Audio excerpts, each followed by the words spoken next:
Welcome to ஜெலியன் cinema. நம்ம ஜெலியன் cinema ஷோவில் இன்னைக்கு நம்ம ஒரு முக்கியமான படத்தை பற்றி தான் பேச போகிறோம். என்ன படம் அப்படின்னு பார்த்தீங்கன்னா, இப்போ ரிலீஸ் ஆனதில் சமீபத்தில் நான் பார்த்த படம் அப்படின்னா, ஒரு 2 நாளைக்கு முன்னாடி பார்த்த படம். என்னன்னா, தமிழ் படம் கிடையாது.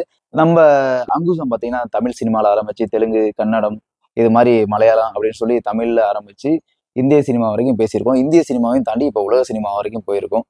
ஸோ இப்போ உலக சினிமாவில் எதை பற்றி பேச போகிறோம் அப்படின்னா, ஒரு ஹாலிவுட் படத்தை பற்றி தான் பேச போகிறோம். அது என்னன்னா, இப்போ ரீசெண்டாக 2025 ரிலீஸ் ஆன இது வந்து டோட்டலாகவே ஒரு அமெரிக்கன் ஸ்போர்ட்ஸ் ரிலேட்டடாக உள்ள ஒரு ட்ராமா படம். ஒரு ரொம்பவும் அழகாக எடுத்திருக்காங்க. இந்த படத்தோட ஹீரோ யாருன்னு பார்த்தீங்கன்னா, Brad Pitt. Character name Sonny. அதுக்கு ரொம்ப இணையான ஒரு ஹீரோயினா கெரின்னு சொல்லி ஒரு கேரக்டர் கொடுத்துருக்காங்க. அதுக்கு அடுத்து ஒரு முக்கியமான நபர் யாருன்னா, அவரோட நண்பர் ஜாவிர் பார்டன் தான். ஃபைனலா ஒரு முக்கியமான கேரக்டர் ஜோஸ்வா. அந்த படத்துல அந்த கேரக்டர் பேரு ஜோஸ்வா. அவரோட உண்மையான பேரு டேமன் ஐட்ரிஷ்.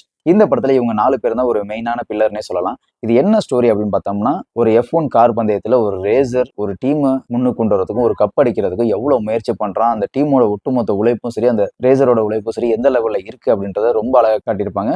நீங்க ஒரு F1 ரேசர் ஃபேனா இருந்தா, இல்ல ஒரு MotoGP ஃபேனா இருந்தீங்கன்னா, உங்களுக்கு இந்த சில விஷயங்கள் புரியும். குறிப்பா 80, 90கள்ல பிறந்தவங்களுக்கு இந்த கார் ரேஸ், பைக் ரேஸ் எல்லாம் ரொம்ப அதிகமாவே பிடிச்சிருக்கும். ஏன்னா அப்பெல்லாம் அதிகமாவே நம்ம டிவில பார்த்த விஷயங்கள்லாம் இந்த மாதிரி கார் ரேஸும், MotoGP இது மாதிரி F1 ரேசஸ் தான் அதிகமாக நம்ம பார்த்தது. இப்போ MotoGPன்னு சொன்னதுமே உடனே ஞாபகம் வருது என்னன்னா, இப்போ நம்ம எல்லாருமே பைக்லையும் சரி, கார்லையும் சரி நிறைய பேர் வந்து நம்பர் 46ன்னு சொல்லி போட்டிருப்பாங்க. என்ன அப்படின்னா 46னா அந்த டிஸ்ட்ரிக்டோட ரெஜிஸ்டர் நம்பர் தானே அப்படின்னு நிறைய பேர் நினைக்கலாம். ஆனா இதுல தெரிஞ்சு போட்டவங்க எத்தனை பேர், தெரியாம போட்டவங்க எத்தனை பேர்னு தெரியல. அந்த 46 அப்படின்னு போட்டா ரேசர் மாதிரி பயங்கரமா போகலாம் அப்படின்ற மாதிரி அர்த்தத்துல போட்டிருக்காங்க.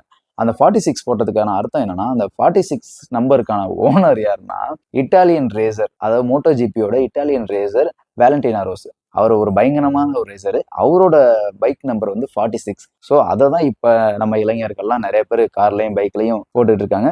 அந்த 46 நம்பர் அப்படின்றது யாரோடது, எதுக்காக போட்டிருக்கோன்றது இப்போ உங்களுக்கு புரிஞ்சிருக்கும். சரி, ஓகே, இப்போ படத்துக்குள்ள வருவோம். அதாவது 1990ல நம்ம ஹீரோ சானி, அதாவது அந்த படத்துல கேரக்டர் பாத்தீங்கன்னா சானி, அவரோட உண்மையான பேரு பிராட் பிட். இந்த பிராட் பிட் என்ன பண்றாரு, 1990ல ஒரு மிகப்பெரிய ஒரு F1 கார் பந்தய வீரரா இருக்காரு. பயங்கரமான ஒரு ரேசர். அதுக்கப்புறம் அவருக்கு நடக்கக்கூடிய ஒரு மிகப்பெரிய ஒரு ஆக்சிடென்ட்ல பயங்கரமா ஆளு கை கால்லாம் அடிபட்டு, எப்படி அஜித் குமார் ஒரு ரேசர்ல ஒரு மிகப்பெரிய ரேசர்னு நமக்கு தெரியும். அவருக்கு ஒவ்வொரு ஆக்சிடென்ட்லயும் பயங்கரமா இன்ஜுரி ஆகி ரொம்ப பெட் ரெஸ்ட்லாம் எடுத்து அதுக்கப்புறம் மீண்டும் மறுபடியும் உள்ள வர்றதுல அது மாதிரி கொஞ்சம் மீண்டும் சில விஷயங்கள்லாம் தாண்டி விடாமுயற்சியா உள்ள வந்திருக்காரு. யாரு அப்படின்னு பார்த்தோம்னா, நம்ம படத்தோட கதாநாயகர் பிராட் பிட் உள்ள வராரு. உள்ள வந்துட்டு அதுக்கப்புறம் சின்ன சின்ன ரேஸ் எல்லாம் அவரை பார்ட்டிசிபேட் பண்ணி சின்ன சின்ன விஷயங்கள் அவருக்கு தேவையானதை மட்டும் பண்ணிக்கிறாரு. ஏன்னா அந்த ஆக்சிடென்ட்டுக்கு அப்புறம் அவரோட பேரு புகழ் எல்லாமே போயிடுச்சு, இவர் தோத்துட்டாரு அப்படின்ற மாதிரி இவரை பத்தி ஒரு ஃப்ரேமே கிரியேட் ஆயிருக்கு அப்படின்ற மாதிரி தான் வச்சிருந்தாங்க. அதுக்கப்புறம் இவரை சந்திக்கிற வரதுக்கு யார் வராருன்னா, இவரோட ஃப்ரெண்டு ஜாவீர் வராரு. ஏன்னா இவங்க 2 பேருமே ஆரம்பத்துல ஒரு F1 கார் பந்தய வீரர்களா தான் இருந்தாங்க. இந்த ஜாவீர் யாரு அப்படின்னு பார்த்தோம்னா, இவரு ஒரு மிகப்பெரிய ஒரு car race team F1 team வச்சிருக்காரு. F1 டீம் பாத்தீங்கன்னா எல்லாருமே பயங்கரமான ஒரு டெக்னிக்கல் லெவல்ல ஸ்ட்ராங் ஆனாலும் இவங்க ஒரு டாப் 10க்குள்ள போக முடியல அப்படின்ற ஒரு வருத்தத்திலையும், கொஞ்ச நாள்ல டீம் ஏலம் போயிரும், ஏற்கனவே கடன் நிறைய ஆயிடுச்சு, டீம் வாங்கிடுவாங்க அப்படின்ற ஒரு பயத்திலையும் இவர் என்ன பண்றதுன்னு தெரியாம பிராட் பிட்டை போய் பாக்குறாரு. வா நண்பா, வா மச்சான், அது மாதிரி வந்து எனக்கு இது மாதிரி பண்ணி கொடு, டீம் ஏலத்துல போயிரும், என் டீம் என்னை விட்டு போயிடும், ஏன்னா கடன் ரொம்ப இருக்கு, இந்த நேரத்துல நீ வந்தீங்கன்னா நான் ஜெயிச்சிருவேன்ற ஒரு நம்பிக்கை இருக்கு. ஹீரோ என்ன பண்ணாலும் நான் வரமாட்டேன்னு சொல்லிட்டு அதுக்கப்புறம் போயிடுவாரு. போனதுக்கு அப்புறம் நடக்கக்கூடிய விஷயங்கள் தான் இந்த படத்தோட முழுக்க ஒரு கதையே. என்ன அப்படின்னு பார்த்தோம்னா, இந்த அவரோட டீம்ல ஆல்ரெடி ஒரு ரேசர் இருப்பாரு. அந்த கேரக்டர் பேரு ஜோஸ்வா. படத்துல உண்மையான பேரு டாம்சன். சோ இந்த டாம்சன் என்ன பண்றாருன்னா, அந்த படத்துல ஒரு சின்ன பையன், அதாவது யங் ரேசரா இருப்பாரு. யார் சொல்றதையும் கேட்க மாட்டாரு. அடமண்டா ஒரு போட்டோக்கு போஸ்ட் கொடுத்துட்டு ஒரு என்ன விஷயம் செய்யணுமோ அந்த விஷயத்த செய்யாம பாக்குறவனுக்கு இரிட்டேஷன் பண்ற மாதிரி தான் சில கேரக்டர் பண்ணிட்டு இருப்பாங்க. ஏன்னா இவரு பிராட் பிட் யாருன்னா, ஒரு 30 வருஷத்துக்கு முன்னாடி ஒரு மிகப்பெரிய ரேசர், இப்பயுமே ஒரு பெரிய ரேசர் தான். ஒரு அனுபவசாலி, ஒரு ட்ராக்ல எப்படி ஓட்டணும், எங்க கொண்டு போகணும், எங்க டர்ன் பண்ணணும் அப்படின்ற மாதிரி ஒரு அனுபவசாலியான ஒரு ரேசர்.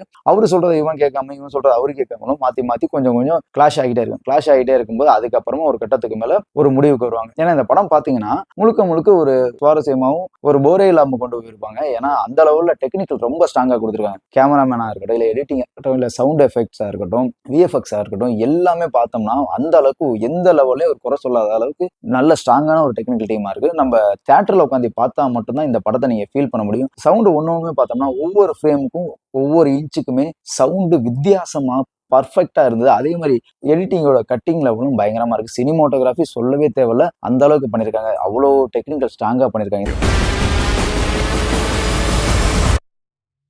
இந்த படத்தை யாரு டைரக்ட் பண்ணியிருக்காங்க அப்படின்னா ஜோசப் கொசன்ஸ்கி தான் டைரக்ட் பண்ணியிருக்காரு. இந்த ஸ்டோரி அவரும் இயான் குருகரும் ரைட் பண்ணியிருக்காங்க. ஸோ இவங்க டைரக்ட் பண்ணாலும் டெக்னிக்கலா எந்த லெவலில் ஸ்ட்ராங் கொடுக்கணும் அப்படின்ற மாதிரி கொடுத்துருக்காங்க. இருந்தாலும் இந்த படத்தோட கதை அம்சம் ரொம்பவே பிரமாதம். என்ன அப்படின்னு சொல்லியிருக்காங்கன்னா, தொடர்ந்து தோத்துக்கிட்டே இருக்க ஒரு டீம் மறுபடியும் ஒரு 30 வருஷம் அனுபவசாலியான ஒரு நபர் உள்ள வர்றாரு, ஒரு ரேசர். அந்த யங் ரேசருக்கும் இவருக்கும் கிளாஷ் ஆகுது, செட் ஆகல, மாத்தி ஒவ்வொரு சின்ன ஆக்சிடென்ட். இவரோட சீனியர் பிராட் பிட் சொல்றதை கேட்காம அந்த பையன் டர்ன் பண்ணி கொண்டு போய் ஆக்சிடென்ட் ஆகி அந்த ஜோஷுவா இடத்துல இன்னொரு ரேசர் போடுவாங்க. அவங்க 2 பேரும் வந்து நல்ல டீமை சூப்பரா கொண்டு போவாங்க. எப்படின்னா, இவர் அந்த சின்ன பையனை முன்னாடி ஓட விட்டுட்டு பின்னாடி யாரையும் நெருங்க விடாம பார்த்துப்பாரு. ரொம்ப அழகா கதை களத்தை கொண்டு போயிருப்பாங்க. இந்த படத்துல என்ன ஒரு முக்கியமான விஷயம் அப்படின்னா, கான்வர்சேஷன் நிறைய இருக்கும் அங்கங்க. எப்படின்னா, ரேஸ்ல இவங்க ஜெயிக்கிறதுக்காக மட்டும் கிடையாது, எந்த ஒரு உழைப்பா இருந்தாலும் ஒரு டீமா ஒர்க் பண்ணோம்னா எல்லாமே சக்சஸ்ஃபுல்லா முடியும் அப்படின்றது தான் இவங்க தெளிவா சொல்லியிருப்பாங்க.